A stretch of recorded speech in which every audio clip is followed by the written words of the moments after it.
Well, hello there. Welcome to the Love Loud podcast, where we show up in love, faith, unity, and determination. Together, we engage in meaningful conversations that spark personal and professional growth. I am your host, Dr. Sonia Martin, and I am so glad you decided to join me today. But before we get started, I like to highlight that it is April, the month of the military child, and Autism Awareness Month. Reach out to these children, give them a big hug, a smile, or even a phone call will do. So let's get into it. I am just so excited about conversations that are going to be showing up here on the Love Loud podcast. I have a lineup that's going to be very inspirational and impactful on your journey as you lead and guide others to perform well. For the month of April, it's all about what it means to lead well. I just wanted to start out by saying that I've been in education for over 27 years, and in many aspects. I have held leadership roles throughout that time frame as a school administrator, a district level administrator, even a team leader or a coach. So I experience lots of rewards in leadership, and I've also endured several challenges. And how many of you know when you're in leadership, you are going to have your fair share of challenges. And so I just think that if we talk about what it means to lead well, we can inspire some people to rethink, adjust, and have a culture that will give back rather than take away. Throughout my years of being in education and as a small business owner, I realized that it takes people to help you lead an amazing organization. People can add or subtract from your organization. They can even add or subtract from you. As a leader, it is incumbent upon you to lead and cultivate your people, because if you don't, you will experience subtraction and you will not reap any additions. So with that being said, I have a couple of things. I know that it takes an array of leadership traits in order to lead an organization. Leadership is so many things to so many people, depending on where you are in your journey. I'm going to focus on three things. Number one is communicating the vision. Number two is being a visible presence and being a good listener. Leading well means to be a good listener. So let's talk about what it means to communicate. Communicating the vision is key. You need everybody on the same sheet of music in order to create a symphony of workflow that will yield an impact. I strongly believe that if we communicate the vision, we're setting up the organization for success. When we cultivate our teams, we're setting them up to be adaptable. We're setting them up to be more flexible and adapting to the environment in which they are serving. So we all know if we don't do this, it leads to frustration. It leads to low morale. It leads to confusion, infighting, inaction, low performance, self-limiting beliefs, and the list goes on and on. You don't have to stay on that winding road of negative outcomes. Here's what you can do instead. I was going through my mental memory Rolodex and I was thinking that we must align our mission to our vision. And we also have to have that mindset, because mindset drives our will and our action. So with our mission being aligned to our vision, we tell our people what they need to know and be able to do. And if they can't do it, then we provide them the professional development to get it done. Stephen Covey said it very simply. When it comes to organizational goals and achieving them, you have to plan, you have to do it with fidelity and consistency to get it. Plan, do, get. Very simple. It cannot get any simpler than that. I encourage you to write out your goals with your teams. That's a part of making them aware of the movement and the flow of the organization. Get your strategies in place because those systems are what you're going to depend on to increase their level of productivity. It's important to do so that everybody is on the same sheet of music so that they can go and get it done. All right. So just by simply goal setting, making everybody aware of what those strategies are, getting the training on the strategies or the skill sets that they need. And when you do that, you'll see high engagement. I love that. High engagement. When people know what they need to do and you're encouraging them to do it, it produces high engagement. It produces more conversations. It produces clarity, impact, confidence, self-efficacy. There is such a high yield from teams coming together to create that amazing workflow. And you can just sit back after you have cultivated and helped them along the way. It's the self efficacy, it is the decision making that your teams will do. They will automatically start evaluating those indicators that you've laid out in your action plan. I can go on and on and on. This is just something that I wanted to point out and put on your minds today. Not only are we going to communicate the vision and make it plain, we want to be a visible presence. Be a visible presence in the workplace. And I love, love, love going around making sure that people in my workspace knew that I saw them. It's important that we let others know that we see them every single day. Being a visible presence, acknowledge the workflow and recognize the indicators of success. Remember the plan that we talked about? The plan to do and get. Make sure that you highlight that in their everyday work.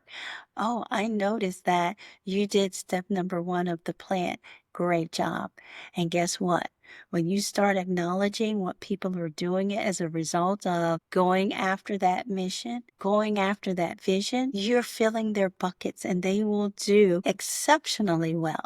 That engagement is going to be so high. And during the daily grind of being a school administrator, it sparked validation. It brought value to the school community and sparked enthusiasm for the process and bringing that vision alive. My people would always express thank you for stopping by and saying hello to me or coming to see a school project that they were working on. That makes a world of difference in building a vision that will keep morale high. If you are always hovering in the office, I gotta say it, and cuddle up with your faves, the culture see it. They see it. The culture see it and they feel it. And so it's time to understand that we must keep a balance, that we see everybody in the culture and the culture gives back to everybody, not just some, but everybody, even that person who struggled. It's important as leaders that we find the value that they give. It could be very small, but it adds up in the grand scheme of things. You might be wondering, Sonia, everybody should be secure in who they are. We are all adults. Okay. Yes, we are. And to some degree, we should have a certain level of confidence. But what is going to give you the confidence?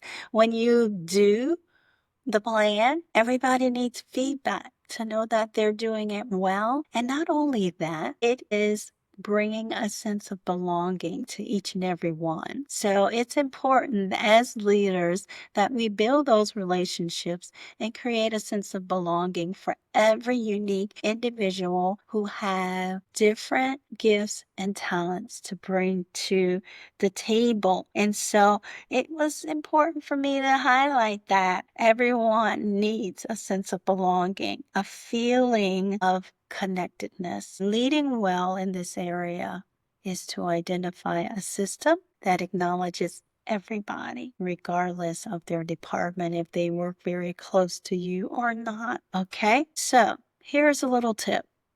Before getting into your daily grind, walk the halls. Walk the halls of your business. Walk the hall of your school. Walk the halls. Walk the halls. Stop by every desk, every door, and make yourself visible. Smile. Say hello. Doesn't take but a few seconds to say hi. And you're probably like, oh, I don't want to say all of that in the morning because people are going to be asking me for this and that before I get my life together. Well, guess what? As the leader, you set the tone for the day. So get yourself together before going out into the workspace where everyone else is, or give yourself some time. You might have to do it mid-morning or midday or in the afternoon, but at some point during the day, be a visible presence. I'm telling you, people come together much stronger when everybody is for everybody and lifting each other up. That is so important. We have to lift each other up. So if you're not in a good mood, maybe wait a while before you get there. And I am so sure that the people around you will appreciate it because you're not going to do anything but make them not want to be around you. That's not what you want. Culture and climate is very important. When you cultivate it, high engagement again and enthusiasm to complete the job. I hope you're getting something out of this. You know what I used to do too? And I still do it with my clients. Write a note to a couple of people who are excelling at reaching the company's goals or the organization's goals. You know, it's nice to give a nice atta girl or atta boy to someone. It makes you feel good when you are heart centered sometime. And hand out little notes every now and then to just encourage those that you're working with because you never know what they're bringing to the job in the first place. We all have things that impact us externally, and it's so important that we are kind, compassionate. And you know what? You may say, oh, I'm not that warm and fuzzy. That's okay because you can find cards already written up and just hand it to them. Let the card do the work. You don't have to say a thing. It means everything to the person that you're giving it to. And it might just be the right time that they need it in order to be more productive that day. So we talked about communicating the vision, being a visible presence, and now the last one is being a good listener. Raise your hand if you are a good listener. I can't see you right now, but kudos to you if you are a good listener. So, your agenda may not be everybody else's agenda, especially if you did not communicate the vision and tell people what they need to know and be able to do to carry out their task. To give you feedback on the process, it's important that we listen to them. It's important that we are in a place where we can be flexible and adjusting ourselves so that we can move everybody to the space that we need them to be in order to be successful.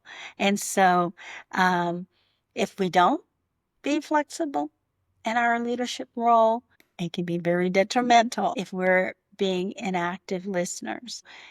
It can really stifle the culture. So, in order to shift our thought process in that, it's important that we turn on our listening ears, even if you don't agree or You think it's for a different time. Sometimes people just need you to listen and know they're being seen and heard. And what they communicate in the workspace is being considered, or that you hear them, that the system is broken. So if you don't do that, it limits creativity and innovation.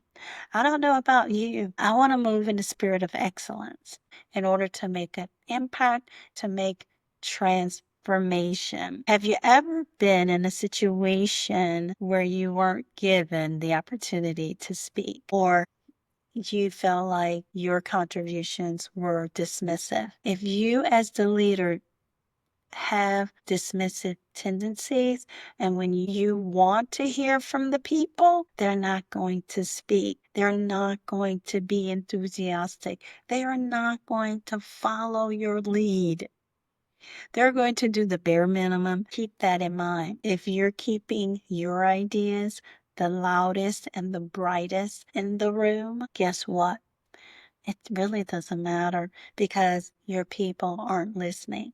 So it's very, very important for us to make our people feel invited and give them authentic opportunities to express themselves so that whatever they hear and feel from you, it's received. Just saying. So, to help you become more attentive to the idea of being an active listener, I encourage you to be neutral. Be neutral. Just because you're the leader doesn't mean you know everything. It's not always about you. It's always about the people you're serving, the services that you provide, and whether or not people are getting the satisfaction that you guarantee them. Recognize that everyone play an integral part into your organization. That's key. I've always welcomed everyone in the space that I've worked in with dignity, and I always lift them up every chance that I got. And the level of feedback and respect that I received as a result of it has been rewarding. Bring value in that manner. Capitalizing on what you can bring into the space that provides authenticity will increase enthusiasm. Everybody plays an integral part and can bring value to improve the overall performance of the organization. Number 3, meet with your teams or small groups and identify key attributes that it's going to take to overcome challenges or to get into the workflow that you're hoping that everyone can attain at a certain level. Validate who they are and what they bring to the table. If there's knowledge that they need in order to ramp up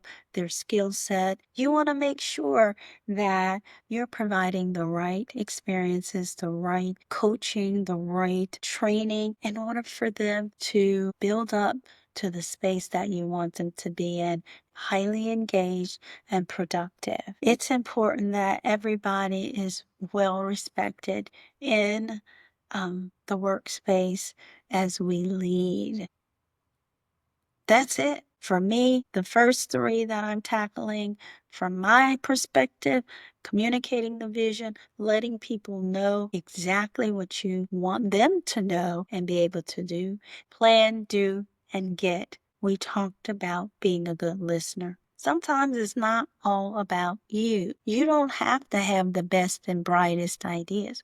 Your people, when you feed into them and give them the feedback that they need in order to get into their workflow to achieve the goals, they're going to make you look good anyway because you're going to prepare them so well that they're going to carry out their role and responsibility with excellence. I'm so glad you decided to join me today once again. I encourage each and every one of you to lead well in the space that you've been assigned. You have all the internal resources and the mindset to carry your organization to greatness and experience the spirit of success. This month is all about what it means to lead well. We're going to communicate our vision. We're going to plan, do, and get, and we're going to be active listeners, because it's not always about us. Sometimes it's about the other people who add value to us. And so with that being said, if you've heard anything on this podcast, it resonated with you, go ahead and like it, subscribe, follow, and until next time, keep learning, keep growing, and keep showing up for yourself. I'm Dr. Sonia Martin, the owner of Love Loud Coaching and Consulting, and your host of the Love Loud podcast. I look forward to seeing you next time.